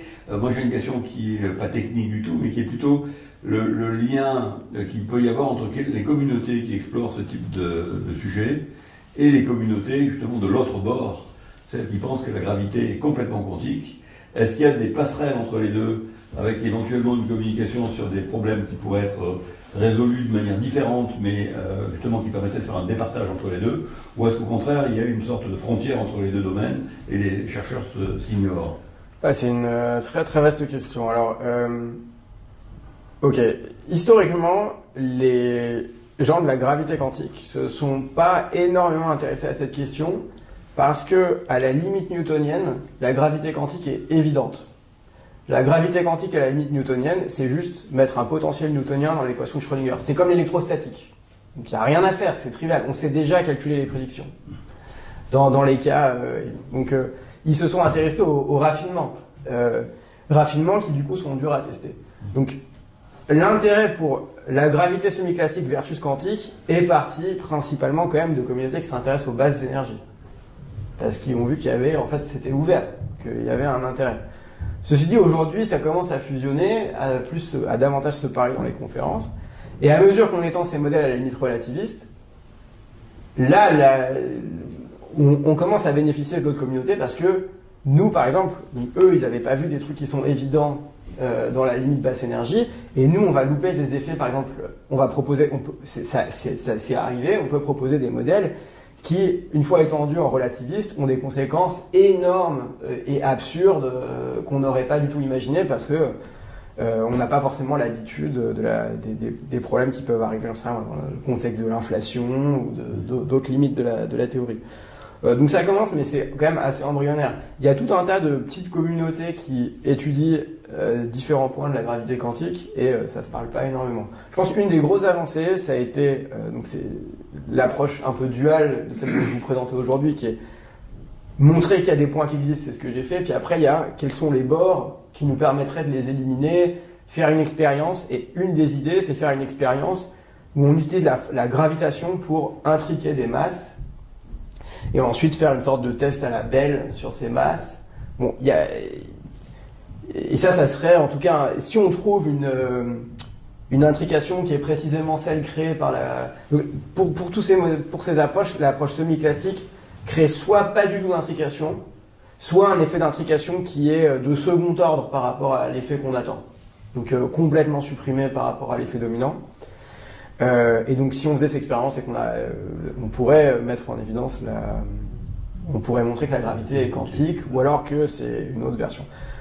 Et donc ça je pense, ça a été un réel progrès, parce qu'on a quelque chose de concret sur lequel on peut parler. Tous les gens qui ont leur petite théorie propre, au moins ils peuvent regarder cet exemple simple, dire qu'est-ce que ça dit. Voilà, ça a rendu les choses concrètes. Et ça, c'était il y a, je pense au tournant, c'était il y a un petit peu moins de 10 ans. Mais ça met du temps à décanter. Des questions? Oui, Alexei. Ouais, j'ai une question qui peut-être un peu simple, mais ça va un peu dans la même direction que la question d'Hervé. Dans la communauté, toujours à propos des communautés, dans la communauté des ordres causaux indéterminés, il existe une notion qui s'appelle switch gravitationnel, qui lui est complètement quantique et pas du tout semi-classique en termes relativistes. Et donc c'est qui vise à explorer non pas l'intrication ni superposition, mais la causalité indéterminée, vraiment, pour ne pas la simuler, mais sorte de construire un truc qui serait une vraie réalisation d'une autre source quantique. Et naïvement, il semble que il faut de la relativité complète et générale pour pouvoir construire ça, et que aucune approche semi-classique de la gravitation ne peut accommoder ce genre de ressources. Personne ne l'a jamais prouvé, mais il me semble que ça devrait être pas très compliqué de prouver formellement qu'aucune approche où la gravitation est traitée de manière semi-classique ne peut accommoder aucun switch. Qu'est-ce que tu en penses? Très franchement, je connais pas assez bien pour dire s'il y a une expérience ou pas. Ça serait intéressant de voir. Donc, si vraiment on peut faire de manière complètement opérationnelle, définir un test pour lequel il y aurait une inégalité violée dans un cas, pas dans l'autre. Mais voilà, à part le fait que ça serait ça le point ultime qu'il faudrait, qui à mon avis serait la meilleure preuve. Le switch, c'est, tu vois, vous savez ce que c'est le switch, c'est-à-dire il y a un contrôle, et si donc le contrôle, c'est soit Alice est avant Bob, soit Bob est avant Alice, d'accord, et si le contrôle est en superposition, alors l'ordre causal est en superposition. Et réaliser ça physiquement, concrètement, est très compliqué avec les photons ou quoi que ce soit, parce que la distinction entre ce qui est ton contrôle et ce qui est ton target n'est pas... Oui, enfin, et d'autres, et la distinction contrôle-target n'est pas évidente, c'est-à-dire qu'il faut savoir très bien distinguer ce qui est contrôle, ce qui est target. Et avec la gravitation, justement, l'idée, c'est que le target sera gravitationnel, tandis que le contrôle sera bien un système quantique. Et ce que tu ne peux pas faire avec juste des photons, par exemple. Donc, juste des photons, ça ne marche pas comme ça. Et ma question, c'était pas ça. La question, c'était... Bruckner et compagnie, comme tu dis, il y a plein de gens qui essaient de travailler, Renate Renner aussi à Zurich, etc., sur ces switches purement gravitationnels que personne ne sait construire, mais qui devraient être les vraies réalisations de ce type de ressources quantiques. Mais ce qui serait peut-être intéressant, c'est de vraiment prouver un théorème disant si vous êtes dans la gravitation semi-classique, ça n'est pas possible, point barre. Ça, je pense que tu as des ressources suffisantes pour faire ça, mais ça, il faut voir. Ouais, je sais pas, j'ai vu qu'il y avait un article récemment, là, très récemment, de Renato là-dessus. Mais Oui, de Villassini. Renato, il y a pas mal d'articles. Il y a Villassini qui essaie de faire ça, mais pas du tout avec ces ressources-là. Ok, mais honnêtement, je saurais pas. Enfin, il faudrait que je regarde. Mais la difficulté qu'on a quand même, encore une fois, c'est que pour que ces modèles soient vraiment concrets, exploitables, gérables même analytiquement, on est quand même beaucoup mieux dans le cadre newtonien. Donc si là justement tu me dis qu'il faut aller dans la relativité générale complète, on va dans un régime précisément où pour le moment ça flotte un petit peu. Donc après on pourrait être un peu en mode comme dans la théorie axiomatique des champs, en disant supposons qu'il existe une théorie vérifiant un certain nombre d'axiomes et puis sans l'avoir construit explicitement. Non mais tu vois, ce que je dis, c'est justement dans ton sens. C'est-à-dire, peut-être que le théorème que je souhaiterais prouver, c'est aller dans un cadre newtonien et dire, voilà, supposons que le switch soit réellement réalisé dans le cadre newtonien, alors on obtient une contradiction quelque part, tu vois, ou un truc qui ne marche pas. C'est-à-dire, prouver que dans le cadre newtonien qui est celui-là, sans aller en gravitation générale, ça n'est pas possible. Ok, d'accord. Ça, je pense que formellement, ça n'a pas été fait. D'accord, ok, intéressant. J'ai une question sur la compréhension. Finalement, ce que je comprends, c'est que techniquement, mathématiquement, il y a trois manières équivalentes de construire des modèles cohérents, consistants. C'est ceux-là. J'ai pas compris s'il n'y en avait pas un quatrième possible, et si c'est uniquement ces trois-là, et pas d'autres. Et la deuxième question est plutôt expérimentale. Finalement, si on arrive à démontrer que ces modèles-là sont prouvés expérimentalement, qu'est-ce que sur le plan épistémologique ça prouve? C'est-à-dire, est-ce qu'on arrête là, puis on dit finalement on a trouvé la théorie ultime de la relativité quantique, ou est-ce qu'il faut continuer à travailler sur la quantisation de la gravité générale pour améliorer notre compréhension? C'est-à-dire, finalement, est-ce que ce sont des modèles limites ou pas? Ok, je comprends les deux questions. Ou des, comme en théorie des champs, des modèles effectifs. Je comprends. Ok. Je commence par la première question. Ok, d'une certaine manière, parce que j'ai peut-être mal expliqué, c'est-à-dire que mathématiquement, en fait, il y a une seule manière de construire ces équations. Il y a un seul jeu d'équations. Ce que je voulais dire, c'est que le cheminement qui fait qu'on y arrive peut prendre il y a trois types de chemins, mais qui sont en fait le même chemin. Donc, évidemment, on pourrait construire un quatrième ou un cinquième, mais là, ça va juste nous donner peut-être une intuition différente, mais en tout cas, mathématiquement, ça ne changerait rien. Ça sera équivalent. Voilà. Donc, il n'y en a qu'un. Donc en réalité, il n'y en a qu'un. C'était ça le point intéressant. Et la question, c'est toujours le diable est dans les détails. Donc, en acceptant quelques hypothèses qu'on donne sur cette théorie hybride, c'est même la seule manière. Mais évidemment, moi, je veux faire attention à ça, parce qu'on a tendance à dire oui, c'est la seule manière, mais en fait, on a mis une dizaine d'hypothèses, et puis après, d'autres gens trouvent d'autres manières. Donc, il y a peut-être d'autres manières, mais il va falloir relâcher quelques points qu'on s'est donnés pour évidents. Ensuite, empiriquement, ces modèles font des prédictions qui sont strictement distinctes de la gravité quantique. Pour la limite newtonienne, les prédictions sont faciles à calculer. La limite newtonienne de la gravité quantique et ces théories donnent des prédictions différentes. Donc, si expérimentalement on voit que la gravité est quantique, ces modèles sont falsifiés, c'est terminé. Il reste une option, c'est que ces modèles soient fondamentalement faux, mais restent des approximations raisonnables dans certaines limites semi-classiques de la gravité. Bon, on n'est pas vraiment venu là pour ça, mais a priori, c'est pas impossible. Mais donc ici, là, j'étais vraiment dans l'idée, ces modèles sont des versions a priori fondamentales. Évidemment, la gravité semi-classique, même la version qui marche pas fondamentalement de Möller et Rosenfeld, sont utilisées en fait en pratique. Mais là, comme des descriptions effectives, de gros systèmes donc pour lesquels c'est tout à fait acceptable, okay, dans des limites correctes. Voilà. Je sais pas si ça... Et donc ça veut dire que si on trouve expérimentalement que c'est bon avec ces modèles, ouais. Quelque part ça falsifie la gravité quantique. Ça falsifie l'approche standard à la gravité quantique. Ouais. Voilà. Alors il y a des infinies subtilités liées à cette question et du coup je prends le risque de les ouvrir, mais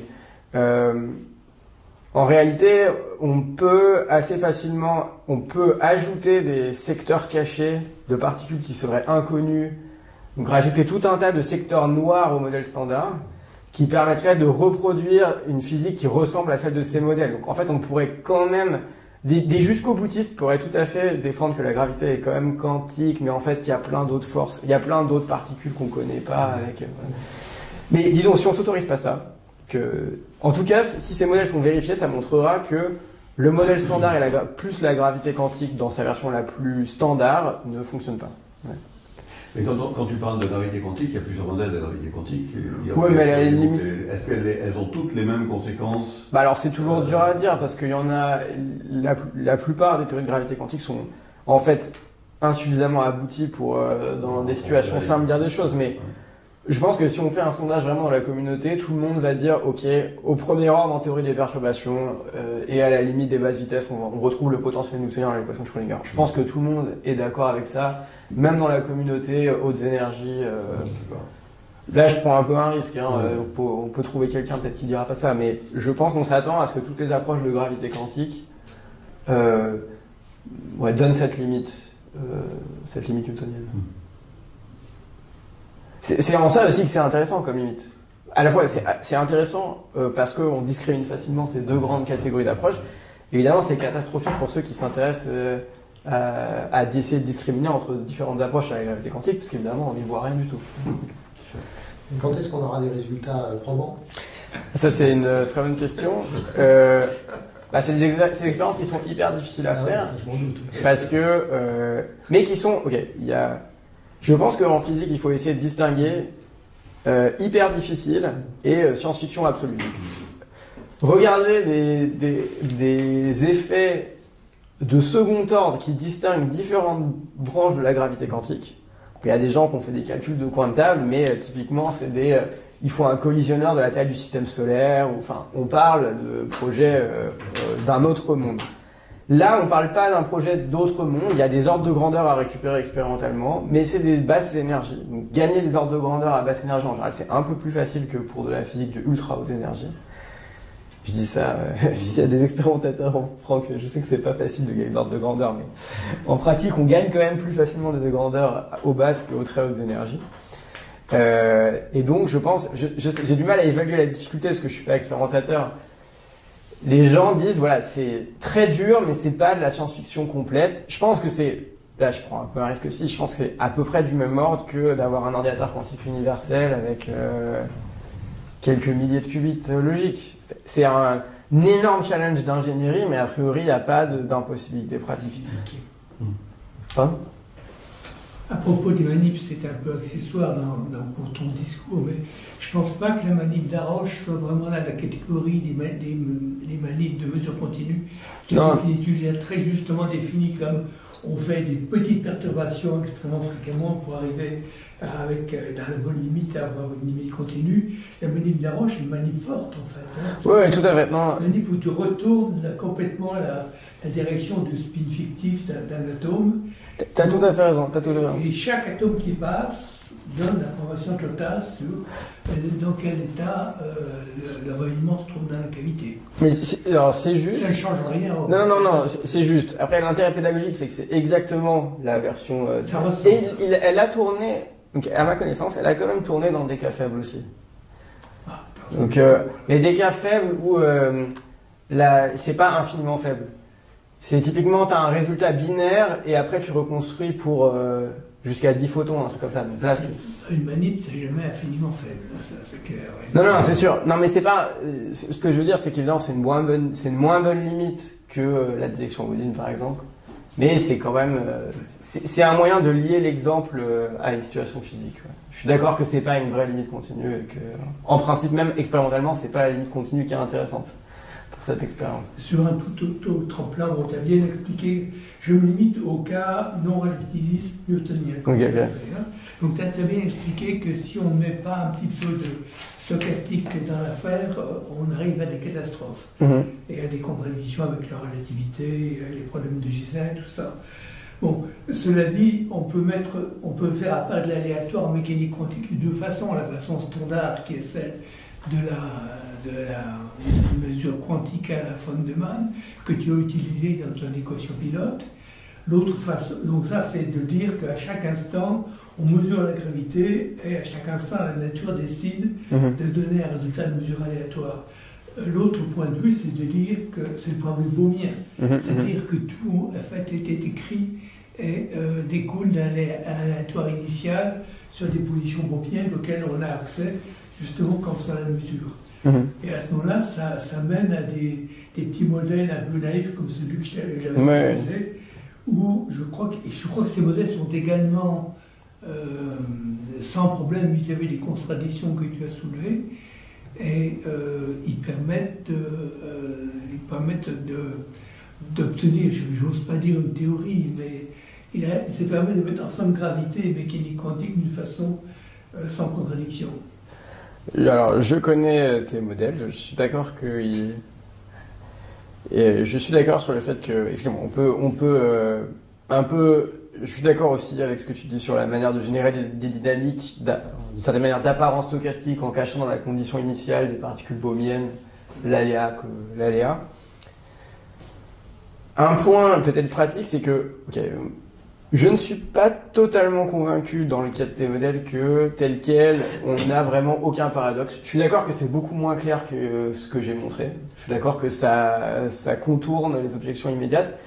Mais je suis pas totalement convaincu qu'on peut pas fabriquer des trucs absurdes ou, je trouve que c'est beaucoup plus, la différence de ces modèles, c'est que c'est quand même très très dur de montrer qu'il peut pas y avoir de paradoxe. On peut éliminer des paradoxes un par un, mais on a plus de mal à dire que, par principe, c'est impossible qu'il y ait des effets de signaling.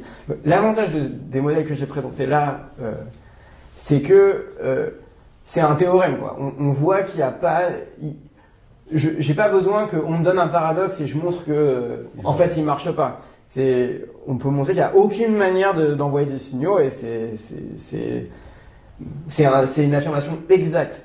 Dans le cas de tes modèles, bon, je prends le risque de dire des trucs faux sur tes modèles, je suis désolé, mais tu as quand même un peu un argument statistique, il y a un argument presque de physique statistique un peu fin pour voir qu'on peut pas se faire arnaquer, qui est plus subtil, quoi. Et donc là, je demande un truc fort. Je demande qu'il n'y ait vraiment aucun paradoxe. Mais c'est peut-être d'une certaine manière, tes modèles sont des extensions qui ne font pas strictement partie des méthodes que j'ai proposées, parce qu'elles relâchent un tout petit peu ce que j'appelle l'absence de paradoxe. Elles acceptent que, en gros, ça soit pas possible de fabriquer la situation paradoxale, pratiquement. Je comprends. Mais elle n'est pas strictement interdite par le formalisme. Alors que là, les paradoxes sont strictement interdits par le formalisme. La question, c'est qu'est-ce qu'on a le droit de demander? Est-ce que moi, je demande trop? Peut-être que je demande trop. Tu as raison. La seule chose que montre, il n'y a pas plusieurs modèles. Il y en a un, il est extrêmement naïf, mais il montre simplement qu'il obtient, il dérive le postulat de projection de von Neumann. Donc celui-là, on pense que s'il est instantané, au moins on ne peut pas avoir un paradoxe du type de communication supraluminale. Mais tout ce que tu dis est vrai, je suis d'accord avec toi, hein, c'est extrêmement naïf. Et peut-être qu'il y a des énormes contradictions que je n'ai pas vues qui sont là derrière. On n'a pas ce problème de sigma non plus, on n'a pas introduit... Oui, ça serait un aspect positif, ouais. Tout à fait. Il y a moins de paramètres. Oui, tout à fait. Mais je suis d'accord avec tout ce que tu as dit. Est-ce qu'il y a des questions en visio? Philippe? Je voudrais revenir un petit point sur les manips.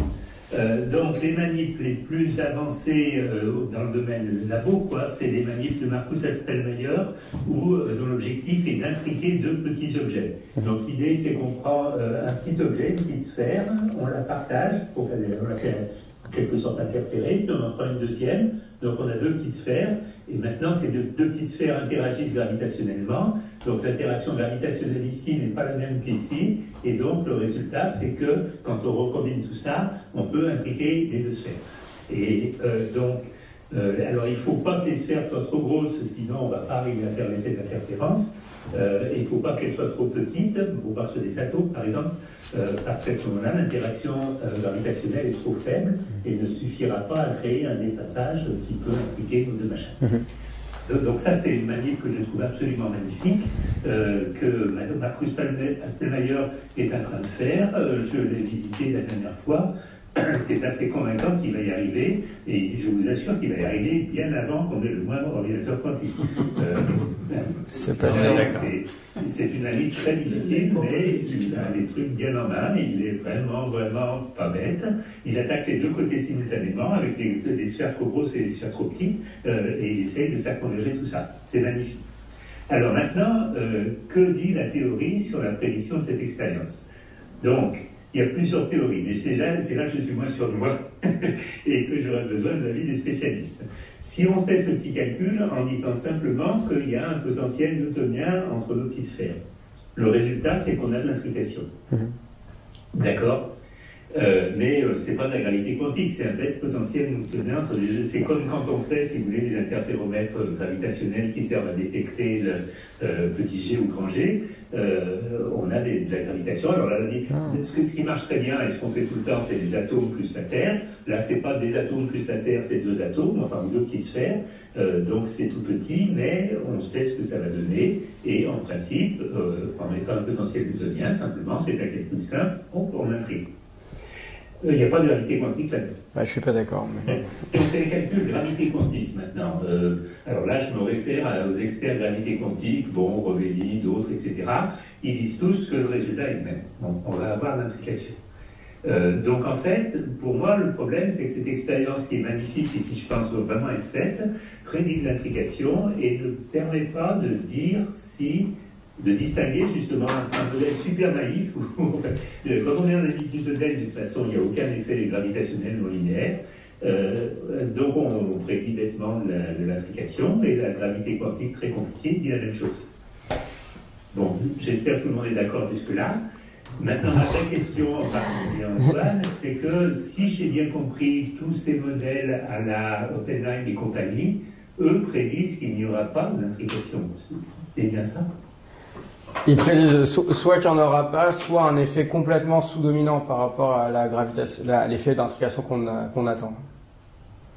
Donc ça, bien que l'expérience soit très difficile, c'est un effet violent, parce que je pense que si Markus travaille bien, le fait qu'il y ait de l'intrication ou pas, il va voir. Tu es d'accord avec tout ce que j'ai dit, Antoine? Alors, je suis d'accord sur la partie, le fait que ces expériences vont avoir, si les modèles dont j'ai parlé font des prédictions très différentes du potentiel newtonien. Ça, je suis d'accord. En revanche, je suis pas d'accord, là où je suis pas d'accord, après c'est plus de la sémantique, hein, mais je suis pas d'accord que ce potentiel est pas du tout quantique. Donc, ce que je veux dire par là, c'est que si tu as n'importe quelle théorie dont la limite, avoir un potentiel newtonien dans l'équation de Schrödinger, c'est très différent d'avoir un champ gravitationnel classique. Il n'existe aucun champ gravitationnel qu'on peut mettre comme potentiel extérieur qui reproduit l'expérience. Donc même si on a été habitué avant à mettre des potentiels, par exemple, électrostatiques dans l'équation, c'est déjà quantique en soi. Évidemment, c'est un peu... on débat peut-être de vocabulaire, mais pour moi, c'est très quantique de mettre un potentiel newtonien. C'est déjà de la gravité quantique. Moi, j'ai fait ma thèse d'État pour démontrer que la lumière est bien quantique. Et pour démontrer que la lumière est bien quantique en optique, ce qu'il faut, c'est produire des photons un par un. Et vérifier en particulier le fait que si tu envoies un photon sur une lame séparatrice, tu le détectes d'un côté et pas de l'autre. Donc ça a pris beaucoup de temps à réaliser tout ça, Kimball 1976, moi mon expérience c'était en 82, 86, etc. Donc en optique quantique, pour avoir une évidence qu'une particule, qu'un champ est quantique, il faut faire des effets qui s'appellent anticorrélation, fee-bunching, squeezing, etc. Donc cette expérience-là d'intriquer de mes deux machins, est extrêmement loin de démontrer quoi que ce soit qui ressemble à, si tu veux, ce qui serait la quantification du graviton. Côté des gravitons, le parrain, ce serait ça, naïvement, pour un opticien quantique, montrer que la gravité est quantique, ce serait compter des gravitons.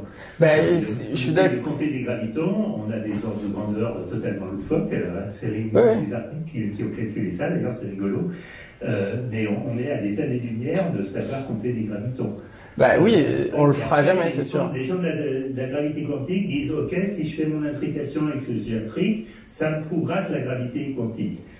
Là, je commence en tant qu'opticien quantique à me dire oui, peut-être, mais je ne peux pas me mouiller davantage. Non, mais je suis d'accord que ça prouve quelque chose de plus faible. Je suis d'accord que ça prouve quelque chose de plus faible, mais là où je suis pas d'accord, c'est pas l'évidence qu'il y a ce potentiel newtonien.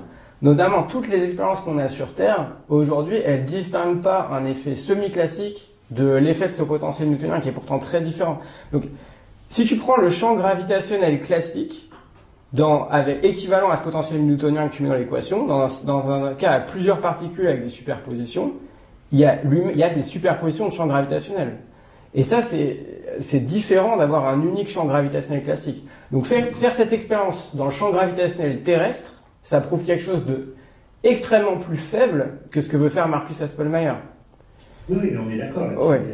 Mais je trouve que c'est pas trivial. Pas simplement d'un interféromètre gravitationnel comme ces appareils commerciaux maintenant. Non, je parle vraiment de l'expérience de Marcus où tu crées de l'intrication en utilisant la gravitation entre deux petits objets. Alors il y a aussi la gravitation terrestre, mais tu t'arranges pour un débat. C'est facile. Mais on parle bien de la même chose. Non, on parle de la même expérience, oui. On parle de la même expérience. Non, mais d'une certaine manière, je trouve que moi, je peux pas juger de la faisabilité. Il y a des gens qui sont optimistes, comme tu l'es, d'autres qui sont moins optimistes sur la faisabilité, mais c'était plus un point sur l'interprétation. Alors là. On verra, je suis pas sûr. On verra. Moi, je prends. J'ai dit qu'un ordinateur quantique avec avec quelques milliers de qubits logiques, universel. Rien à voir. Bon, on verra. Tu n'as pas donné. Tu as 2 degrés de liberté, si tu veux. Un ordinateur quantique, il t'en faut des milliers de degrés de liberté, justement. Autrement, tu peux. Je suis d'accord, mais c'est difficile parce que, justement, tu es dans cette frontière un petit peu étrange où si tu es trop gros, tu n'as pas d'interférence, et si tu es trop petit, tu n'as pas de gravitation. Donc il faut arriver à trouver la fenêtre. Je suis d'accord. Je pense qu'elle est jouable, la fenêtre. Mais côté de son expérience, côté ordinateur quantique, il n'y a pas a priori de limite physique, c'est quand même davantage de l'ingénierie. Côté de l'expérience de Marcus Haspelmayer, c'est pas super clair qu'on va vraiment réussir à rendre l'effet Casimir suffisamment faible, qu'on va réussir à mettre le bon diélectrique pour qu'il n'y ait pas... Enfin bon, ça m'a l'air d'être encore assez ouvert. Après, je connais moins bien que toi, donc... Si le résultat... les obstacles au calcul quantique aussi. Non, on est au cœur de la question. Si le résultat de l'expérience de Marcus... Bon, écoute, c'est plutôt des faits. J'ai passé ma vie à faire de l'expérience. J'ai pas une capacité à estimer ce qui est plus ou moins faisable. Non, bien sûr, c'est peut-être beaucoup plus légitime que moi, j'en suis bien d'accord. Donc si l'expérience est négative... Bon, en tout cas, je pense qu'on est d'accord sur ce que dit et ce que dit pas cette expérience. Sur le fait que, donc, si on voit de l'intrication dans l'expérience de Marcus, est-ce que ça prouve ou pas que la gravité est quantique? Donc j'étais à des confs récemment. Et bon, il y a beaucoup de gens qui sont sur ta ligne, qui disent que s'il y a de l'intrication, ça prouve que la gravité est quantique, sauf que moi, je te ressors des arguments de physique quantique qui est du genre à l'extrême naïveté de dire tant qu'on ne comptera pas les gravitons, on n'aura pas prouvé que la gravité est quantique. Non, mais je suis d'accord que ça c'est un continuum. C'est comme ça s'appelle. À partir de quel moment on a vraiment prouvé l'hypothèse atomique? Tu vois, il y a toujours un continuum de preuves de plus en plus fortes. On a ces fameuses inégalités de Cauchy-Schwarz qui s'imposent à n'importe quel champ classique, électromagnétique classique, équation de Maxwell et tout ça. Et donc, ça impose, par exemple, que tu n'as pas de dégroupement de photons, tu ne peux pas faire des photons un par un. Donc, toutes ces inégalités-là sont très, très bien contrôlées et elles ont toutes été violées entre le milieu des années 70 et le milieu des années 80. Donc ça, c'est réglé en optique. Et alors, les gens se font évidemment étriper, hein, parce qu'il y avait des gens qui disaient aussi au non, au oui, au mais finalement, je pense que maintenant, c'est complètement consensuel. Nicolas va bien approuver, non? Non, mais est-ce que... Bonjour tout le monde. Non, justement, j'ai une question pour toi, Philippe. Si on avait deux atomes, et on prend les atomes sont quantiques, quantifiés, etc., et que optiquement on arrive à les intriquer en envoyant de la lumière de l'un à l'autre, et qu'après on a donc cette intrication entre les atomes, est-ce que tu n'es pas d'accord que cela prouverait que la lumière est quantifiée? Faudrait rentrer un peu plus dans les détails, mais tu vois que juste une interaction, c'est pas, si tu prends l'orthodoxie de l'optique quantique, c'est pas un effet non classique au sens des découpement de photons, par exemple. Donc après, voilà, j'intrigue deux atomes avec de la lumière, donc la lumière est quantique. Ça me paraît convaincant. Ben, c'est pas si, justement, c'est le point qui n'est pas si évident que ça. Parce que si tu as juste une interaction, prenons par exemple deux électrons, prenons l'interaction électrostatique. Tu fais la même expérience avec deux électrons. Et ton interaction électrostatique va t'intriquer des deux électrons. C'est un potentiel en 1 sur R2, c'est comme Newton, c'est pareil. Est-ce que ça, le fait que tu aies un potentiel électrostatique entre deux électrons, te suffit à dire que l'électromagnétisme est quantique? Un opticien quantique, il te répondra non. Tu vois, il y a un peu des arguties, mais chaque domaine a ses traditions aussi. Parce qu'ils les gens ont beaucoup amené pour établir certains trucs, après quand d'autres... Enfin, tu es d'accord avec mon histoire, là, tu vois ce que je veux dire, en tout cas, je suis sûr que tu vois ce que je veux dire. Oui, je vois ce que tu veux dire, je suis pas persuadé, je sais pas. Mais c'est un point chaud. Hein. Moi, j'ai fait une conférence là en Italie, là, à Castelloncello, tu étais aussi, je ne sais plus si tu étais l'année dernière. Là, j'étais pas la dernière. Pas la dernière. Ben, elle était toujours aussi bien, et il y avait Oppenheim qui était là, ou quelqu'un de son équipe. Ça restait un sujet chaud, quoi, toute cette affaire. Et moi, je t'assure que j'aimerais bien qu'elle marche l'expérience de Marcus. Ouais, je suis un peu plus pessimiste que toi là-dessus. Je pense qu'il y en a encore pour quelques décennies. Non, quelques années. Bon, on verra ça dans 10 ans. Est-ce que c'est possible de résumer les différentes possibilités de résultats de l'expérience en question, en disant voilà ce qui peut se passer ou pas, et voilà ce que ça impliquerait ou pas? Parce que là, j'avoue que je suis resté un peu confus, vu que vous n'êtes pas d'accord entre vous, donc je ne sais plus très bien. Non, si, on était. Non, on est d'accord là. C'est ce que j'avais essayé de faire au début. Je recommence. Donc on a nos deux petites sphères là, qui sont tatata. Alors ça se passe pas vraiment comme ça, mais enfin bon, c'est l'idée. Après on recombine les deux interféromètres, on mesure des corrélations, et si tout se passe bien, on peut dire si l'interaction donc gravitationnelle entre les deux sphères a créé ou pas de l'intrication. Voilà, ça c'est la manie. Alors après, il y a deux options, soit on envoie, en simplifiant bien sûr, on envoie ou on n'envoie pas. Alors après, si ça viole les inégalités, on envoie vraiment, mais on peut envoyer, on a maintenant des tas de témoins d'intrication qui permettraient de dire que les deux particules sont intriquées par la gravitation, si toute la s'est bien passée. Alors maintenant, bon, il y a deux options, soit on voit de l'intrication, soit on n'envoie pas. Alors si on n'envoie pas, d'abord, je pense que c'est une énorme surprise pour la plupart des gens, sauf pour Oppenheim qui va sauter au plafond en disant « Ah ouais, c'est bon pour moi ». Peut-être aussi pour Antoine, je ne sais pas. L'immense majorité des gens, d'après ce que j'ai vu dans les conférences, pensent qu'on va avoir l'application, enfin si la manip marche, bien sûr, parce que c'est une manip très difficile. Et que si on en... Et la question maintenant est, si on envoie, est-ce que ça prouve ou pas que la gravité est quantique? C'est ça la question. Alors quelle est la réponse à ça? C'est là que parce que ça paraît pas si tranché que ça, d'après ce que j'ai compris de ce que disait Antoine. Non, moi... Donc, suivant les personnes, disons, je pense que les gens, en particulier tous les supporters de la gravité quantique, vont dire oui, ça prouve que la gravité est quantique, suivant un peu l'argument que vient de dire Nicolas. Et puis d'autres qui sont un peu plus réservés, comme moi, ou je ne sais pas, je ne suis pas le seul, de toute façon je ne suis pas un théoricien, vont dire, ben oui, mais vous affirmez que ça prouve que la gravité est quantique, si vous faites ça avec juste un champ coulombien, vous créez une intrication et on ne va pas prévoir. Le simple fait qu'on ait de l'intrication dans ce cas-là ne suffit pas à établir le caractère quantique des éléments électromagnétiques d'après 20 ans de travaux qui ont eu des choses beaucoup plus élaborées. Et quelles sont ces choses plus élaborées? Essentiellement, c'est qu'on a compté des photons, préparé et compté des photons un par un. Donc ce serait préparer et compter des gravitons un par un. Alors je crois qu'il y a un article rigolo qui évalue ce qu'il faudrait pour compter des gravitons un par un. C'est totalement... Mais je reviens quand même, encore une fois, à Philippe. Même un champ électrostatique n'est pas véritablement statique. D'après toute la physique d'aujourd'hui, on imagine des bosons qui font des allers-retours pour porter l'interaction. D'accord, Nicolas. C'est-à-dire, si tu te replaces, par exemple, les gens qui me disent que oui, ça prouve que c'est quantique, ils vont me dire exactement ce que tu dis. Un champ newtonien, c'est un peu ce que disait Antoine, un champ newtonien comme ça, tout seul, qui flotte dans l'air, en fait, ça n'existe pas. Parce que ça ferait une interaction instantanée à distance, et on sait bien que de toute façon, il n'y a pas d'interaction instantanée à distance, c'est retardé tout ça.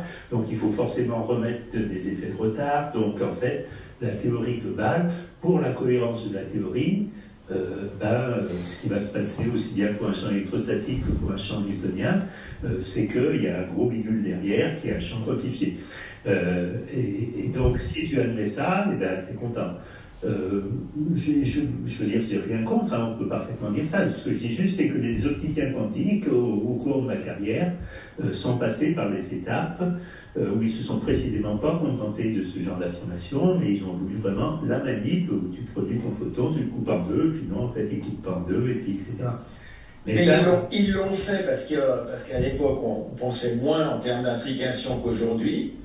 Est-ce qu'à ta thèse, tu aurais pu, si on avait pensé à l'intrication autant qu'aujourd'hui, prendre deux atomes, envoyer un faisceau de gauche à droite et se dire, voilà, ils sont intriqués, donc l'optique est quantique. C'est une histoire très célèbre, ça. Il y a une thèse en France, elle nommée Gauthier de Cambourg. Je te recommande sa lecture. C'est une histoire d'optique quantique. Donc il y avait Alain Aspect, moi dans le jury, il y avait Olival aussi qui était là d'ailleurs. Et par exemple, Clauser, quand il a fait sa célèbre manip de 72 pour violer les inégalités de Bell, il était emmerdé parce que des gens commençaient à lui dire « Mais votre truc, où sont les photons? Vous nous parlez de photons intriqués, mais il n'y a pas de photons. » Et donc c'est pour ça qu'il a fait l'expérience de 74, qui était une expérience de lumière non classique en fait, qui était en gros qu'on ne coupe pas un photon en deux. Donc il a fait cette expérience de 74 pour renforcer son expérience sur l'inégalité de Bell et pour établir en fait de manière objective qu'il travaillait bien avec des photons et qu'on ne pouvait pas représenter sa violation des inégalités de Bell par un champ classique. C'est une histoire très intéressante. Alors, Olival peut commenter là-dessus parce qu'il était très en question. Il était même rapporteur de la thèse en question, je crois.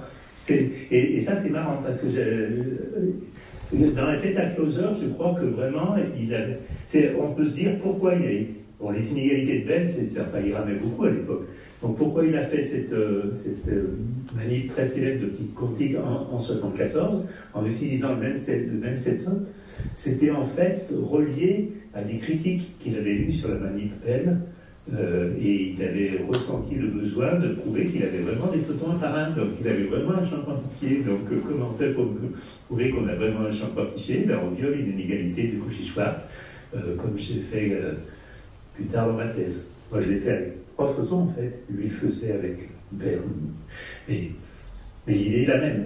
Ce sont ces inégalités-là, Clauser 74, il y a eu une expérience de Mendel, Kibble, Lachner, Mendel 76, ma thèse en 86, qui normalement ont établi la nature corpusculaire du photon, enfin pour les opticiens quantiques, pour les textbooks. Donc, mais enfin tu vois, tout ça est à prendre avec des pincettes, parce que ce que vous dites aussi, Antoine et toi, que de toute façon, un champ newtonien tout seul qui flotte dans l'air comme ça ne tient pas debout, il faut forcément un gros truc derrière, c'est vrai aussi. Alors, est-ce que la gravité est quantique ou pas? Ça, c'est encore un autre problème qui me dépasse un peu, honnêtement. Mais bon, je pense, comme ces trucs sont assez délicats, je profite de cette occasion pour m'assurer qu'on est tous d'accord entre nous. Il n'y a pas lieu de se disputer, là. Je pense que raisonnablement, on peut tous être d'accord. D'autres questions en vidéo? Antoine aussi, tu es d'accord avec... Bon, je pense qu'on est d'accord, non C'est une question de standard de preuve, disons. Il y a un continuum. Je veux pas réouvrir le questionnement, mais je suis... On va dire, si jamais... Est-ce que je peux poser une autre question qui n'a rien à voir à Antoine? Quand on parle de classique quantique, il y a un truc qui flotte dans la littérature depuis très très très longtemps, et ce qu'on appelle le formalisme de Koopman, ou des choses comme ça, qui est en fait de faire des fonctions d'onde classiques, et c'est une façon que je trouve astucieuse pour mélanger le classique et le quantique. Mais c'est quand même un peu compliqué, je ne me suis jamais vraiment plongé là-dedans. Il y a des bouquins entiers, Koopman. C'est une façon de stocasticiser la physique classique. Et du coup, il la fait ressembler à la physique quantique, mais après, il y a des petites subtilités qui font que, suivant certains choix, c'est quantique. Tu connais ce truc-là? Pour être franc avec toi, je connais pas bien. Peut-être qu'on peut écrire ces dynamiques hybrides dans ce contexte, mais je sais pas si ça a été fait. Enfin, en tout cas, moi, je connais pas assez bien pour te répondre sur le formalisme même. Tu connais Koopman ou tu ne connais pas? Ça te dit quelque chose? Bon, je ne connais pas. Ah bon, je vais vous envoyer quelques références. Pas de voir, Je veux dire, Koopman de Bonneman, ça doit dater des années 30, mais ça a été repris par beaucoup de gens. Et toutes les fois, comme toutes les tentatives, il y a beaucoup de tentatives, disons, de faire justement ces formalismes hybrides classiques quantiques, reposent sur ce formalisme de Koopman. Mais est-ce qu'il est signaling? Je pense que... Non, je crois pas qu'il ait de problème particulier. Pourquoi? Parce que tout le monde pensait aussi de Schrödinger-Newton. Ah oui, d'accord. C'est une bonne question, alors je ne peux pas répondre comme ça. Mais effectivement, non, c'est pas comme Schrödinger-Newton, c'est pas du tout le même esprit, il n'y a pas de valeur moyenne. Cette valeur moyenne dans Schrödinger-Newton, elle est quand même foireuse, quoi. Ça se voit. Quand tu as deux trucs comme ça et que tu dis pas que c'est un truc. Tandis que dans Koopman, c'est plus subtil que ça. Si vous ne connaissez pas, je vais vous envoyer quelques références, alors comme vous êtes les deux experts. Moi, je suis un théoricien amateur, comme vous le savez. D'autres questions? Très bien, on va remercier Antoine.